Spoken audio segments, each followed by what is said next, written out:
10, 9, 8. So the Lord God caused the man to fall into a deep sleep. And while he was sleeping, he took one of the man's ribs and then closed up the place with flesh. 7, 6, 5, 4.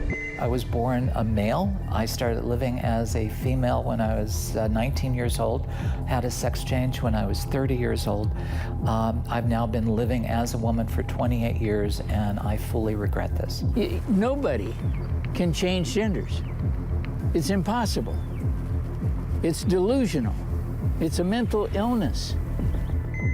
Then the Lord God made a woman from the rib he had taken out of the man, and he brought her to the man. Once I finally had the surgery, I went, oh, this was the wrong thing to do. It was the wrong thing to do to cut off my male anatomy.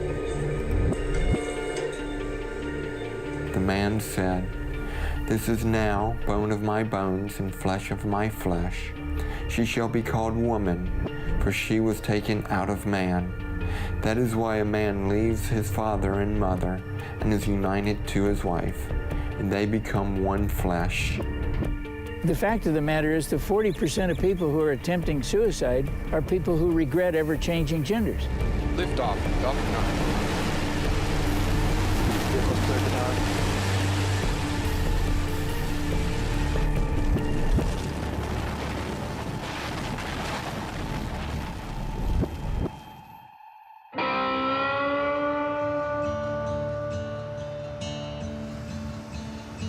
I set my alarm for right there around 4 o'clock to get up, but usually I wake up beforehand. It's as though God just wakes me up.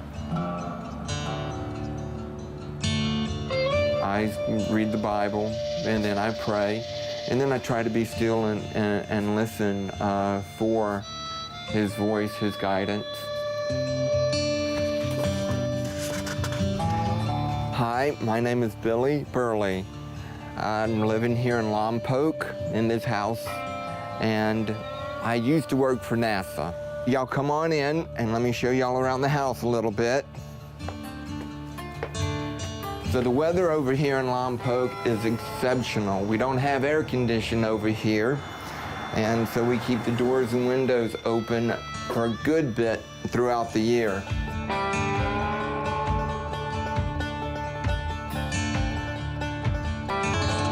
I was a skinny, little, introverted kid. Had a speech impediment and tried to talk, but a lot of people didn't understand me. My body told me that I belong with the boys, but my thoughts, my mind was saying that I belonged with the girls. And I didn't know which way to go. I wanted to be like my sisters. I thought I should be like my sisters. And when my older sister started wearing makeup, I started playing with some of her makeup in the bathroom. And then in the 6th grade, when I was on the Summer League swim team, and we had a new diving coach. Well, what he would do is, when he had a chance, he would play with me. He would fondle me and try to get me to have an erection and just continue to play with me. Carmelli, I'm gonna have to shut you into a room. Can we pause for just a moment? Yeah, sure.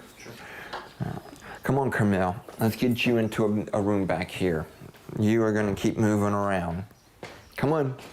Quiet, bad dog, bad dog. Hold one moment. I will try to silence the dog. Dottie, Dottie, go lay down, lay down. Go lay down. First off, my name is Renee Jacks, and I'm an author. I've written 8 books so far, 3 of them to do with transsexuality. I was born male, grew up in a very conservative Republican family. My father was pretty much absent most of my childhood. He was an alcoholic. My mother was mentally ill. The childhood was so troubled and so traumatic that in retrospect, I was able to look at it and realize that there was no way I was getting out of childhood normal. You go and you take a shower and you're there to get clean, but every time I had to take off my clothes, every time I went to bathe, you know, there's no getting around the fact that I wasn't a girl, that I was a boy. And that really is the one memory that sticks out, is just how much I hate my penis, hated my penis. By the time I left high school, when I was 18, I was cross-dressing most of the time once I was away from school. And a couple years afterwards, I ended up in San Francisco, which had a very small gay community. And I had made the decision by the time I was about 20 to start living full-time as a girl. When you start dating people, and if you pass well enough, the whole purpose is, are you a transsexual or are you a woman? And in my mind, I was always a woman. I'm wanting to date, and I'm not telling the men that I'm dating that I have a penis. And so when they find out, they become violent. There were a couple instances where I was beaten very badly. I'm Miro Đorđević. I'm a surgeon and a urologist, and I'm a leader of Belgrade Center for Genital Reconstructive Urology. Our center is very well known, especially for transgender surgery, and we perform all types of transgender surgery, male to female, female to male, reduced surgery with possible complications, and one of the very actual now, reversal surgery in regretful after another way in transgender transformation. We try always to make a genitalia to be first very functional and then to be more acceptable in aesthetical view. If we discuss about male to female, our results are much better. Why? Because in one surgery we create a completely normal female genitalia, and these persons usually can have a sexual intercourse, can enjoy in sexual activity, according to our experience, more than 90%. Transgender surgery starts to be very popular for both persons and doctors, and you can find too many jokes on this field. Oh, I'm going to make my genitalia to be different like now, and I will be a very nice lady, or I will be a very strong man, or something like this. And after that, after some event like alcohol or drug abuse or something like this, you're awake from anesthesia with the new genitalia. The main milestone was finding a doctor who would give me the hormones. If I get the hormones, female cross-sex hormones, my life will be perfect. And then you think, well, if I can only get my voice, get my male voice up here, then that'll make me, just happy. And then you think the next thing is, well, if I can get breast implants, that's all I need. It's never enough. And finally, if you've gone through the therapy and you can convince a doctor to start cutting on you, you go and you have a sex change. I had my sex change in 1990. And in the back of my mind, I thought it might be like all the other stuff I had done, but I was hoping, just hoping that would make me feel complete.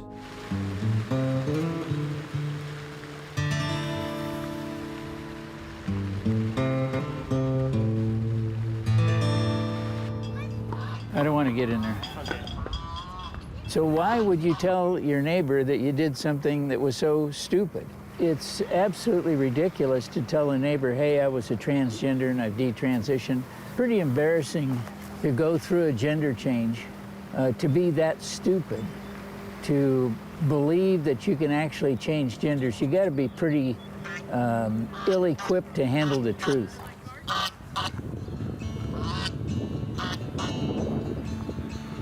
I was born in Los Angeles to a good family, good people. I was taken to my grandmother's house quite frequently as my parents liked to go away on the weekend. They liked to camp and fish. I somehow became interested at my grandma's house in cross-dressing, and I had mentioned something to her about that. So she decided to make me a purple dress and allow me to put it on and wear the dress. I finally got so interested and excited about wearing the dress that I got tired of waiting till I was going to go to Grandma's house to secretly cross-dress. So I snuck the dress home. Well, my mom found the dress. And so then Dad got upset. I was never allowed to go to Grandma's house again. The first step was I changed my name secretly when I was about 13 years old to Crystal. Probably in my late 20s, I started to talk to doctors about hormone therapy, and I began to take hormone therapy. 35 years ago, there wasn't much information, and we concluded that based on everything that was available at the time, that undergoing hormone therapy, further hormone therapy, and gender reassignment surgery would be the answer to resolve this, quote, gender identity disorder. That's when in April of 1983, I underwent the gender reassignment surgery by Dr. Biber in Trinidad, Colorado. It was amazing. I felt like the world had been lifted from my shoulders, and it was all really wonderful. The only thing I don't know is, was it all the medication from 5 hours of surgery that made me feel this way, or was it because I'd gone through the surgery? Because you're pretty heavily medicated. My female name at the time was Laura Jensen.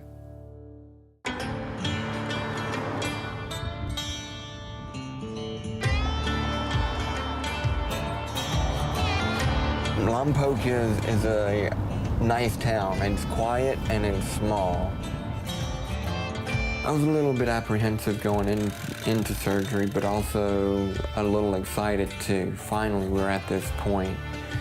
And after going into surgery and then coming out of surgery and being in the elevator, I asked somebody, "Is it gone?" And they assured me that it was gone. And I was very relieved. I was losing a lot of blood through the surgical site.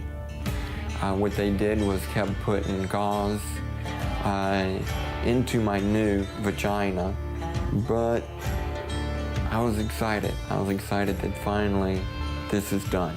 This is now behind me. So now I'm starting my new life. I never had the full ability to have intercourse because the vagina that they make is so small. So anytime I tried to have intercourse, it was extremely painful and it wouldn't happen. So these surgeries are nothing more than plastic surgery. They don't create, the phalluses that they create for female to males are really hideous looking. I've had several female to male friends, and you look at it and you just go, oh God, you paid for that, it's horrible.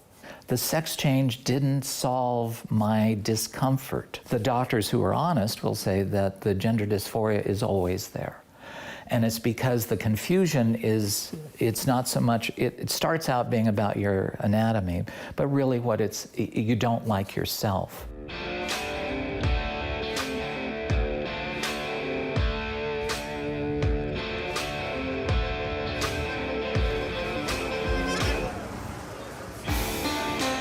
Being a freak in society, being, I call it in my book, a social pariah, is not the way you want to live. The isolation drives you to despair. And so, yeah, suicide is a big, big thing. Maybe you can remember exact day when you thought about committing suicide, and how did you stop yourself? Yesterday, I don't know. The first time was right before the surgery in 1990. And the only thing that kept me from doing it, quite honest, is I'm a coward at heart.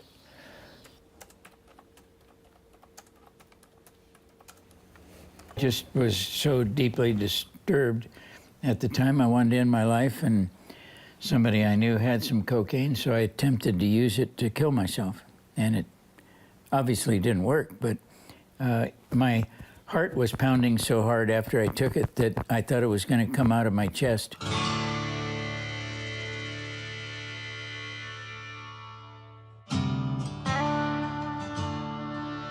I feel safer having done that and not staying in one place very long where people might find out what I do and who I am. I don't want people to know that are around me. I don't want to be outed by the people around me.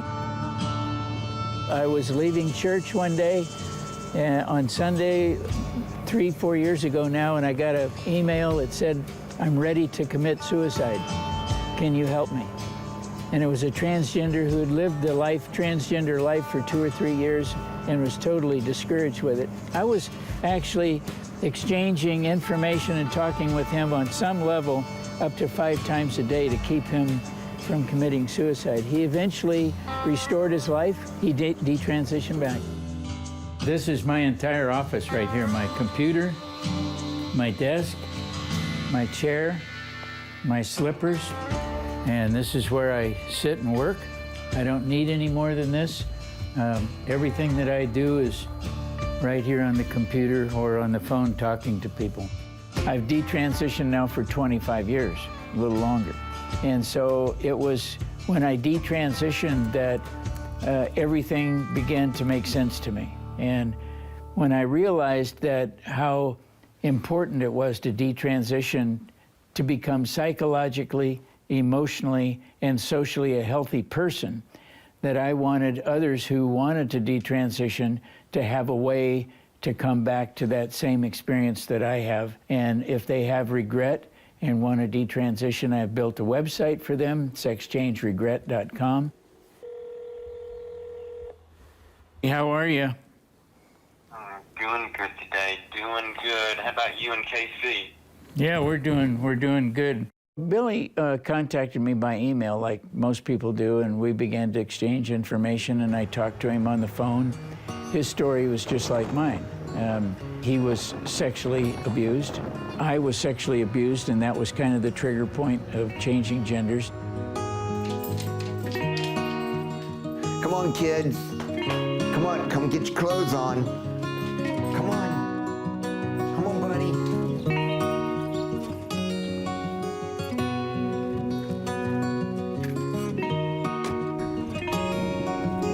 7 years after transitioning to a woman, I started thinking, okay, I've been doing this for 7 years now. My problems should have gone away by now, but they hadn't. And I actually had more problems at that point. Another problem is just trying to pass. Trying to do my hair just right, trying to do my makeup just right, trying to look just right to where people would not be uncomfortable, because you can see when people identify you as being transgendered. I was like, this isn't life. Nothing has really changed. I'm still struggling. I was better off as I was before the surgery, before the hormone treatment. So it was at that point, 5 years after the surgery, thereabouts, that I started to have thoughts about changing back. That's my student ID from LSU. That's when I was swimming at LSU. I had a really big Adam's apple, heavy brow ridge, pretty big jaw. This is the ID after I had SRS surgery. And then when I was transitioning back to male in Louisiana, that's the driver's license I got. I had a lot of other pictures from that period, but one day when I was sitting in my office looking at the pictures of me back during this 7-year period, 7-8 years as being female, it was so discouraging that I wasted so much of my life in this particular period doing all of this, that just in the state that I was in, I erased all of the pictures that I had off of the computer and destroyed the pictures of me from that period to try to erase that period in my life. With God's help, I went through the change and I went back to being male. So I went through that surgery, and on the backside of it, I was in so much pain and so much discomfort, and regretted that surgery more than the first SRS surgery that I had. And then when he took the bandages off of my stomach to show me the skin graft, I was almost horrified at it. To me, it was gross. But it was by that surgery and the paperwork that the surgeon gave me saying, when I had the surgery done initially, he gave me the paperwork that said, okay, I've been surgically changed to male. I'm 60 years old. There's no reason for me, after a lifetime of being in transition, to go and start living, dressing as a man anymore. There's no benefit in it. But there is a benefit in my standing before an audience of young kids in college who are considering this path and saying to them, okay, I'm the real deal. I started living as a woman when I was 20. I've lived 40 years of my life. I've had breast augmentation. I've had genital surgery. I've had 40 years of hormones. All of it has not made my life any better. It's never solved the problem. You break your left leg. You go into a doctor's office, and under the transsexual rule of medical treatment, they say, this is your new normal and we're gonna break your right leg too. I think it's safe to say that when somebody has been cross-dressed and affirmed physically abused and sexually abused, that psychotherapy is the most needed therapy, not hormones and surgery. When I met Rachel, I was already legally a man again.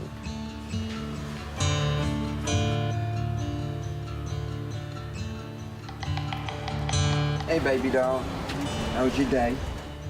Her and her daughter came over to my house for a Fellowship of Christian Athletes meeting. And it was there that I first met her.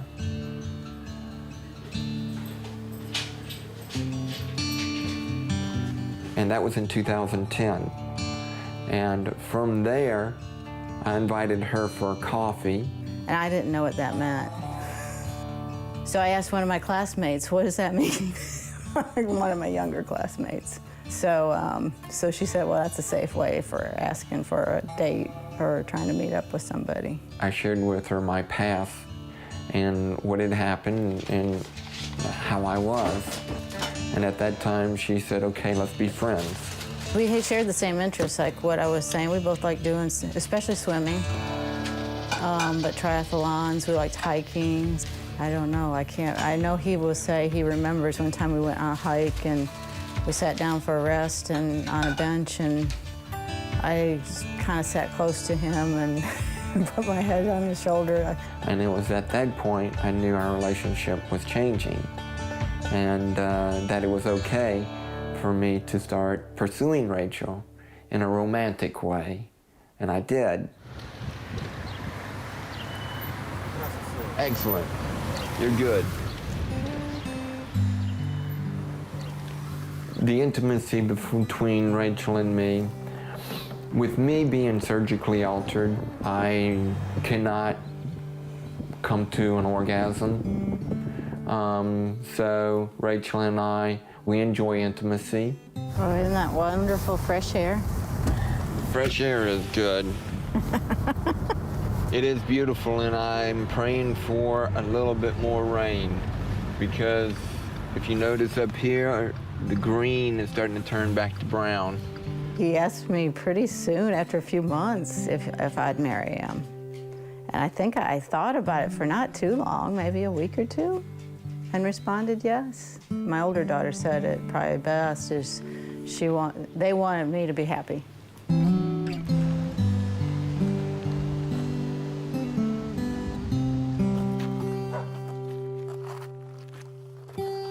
And I knew I was going to change back, but the big moment came when I was praying, and the Lord Jesus appeared to me as a vision in the prayer, as though I could touch him, just like I could touch anybody here. And he came and reached down to me with his hands and picked me up and said, "You're now safe with me forever."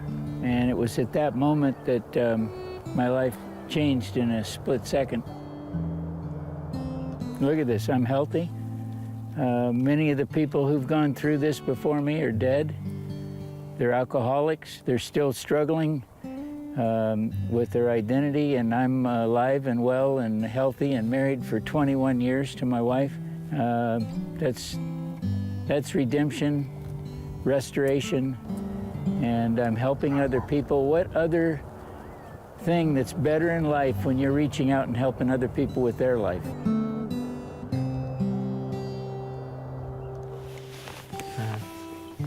To you, babe. I love you. I love you.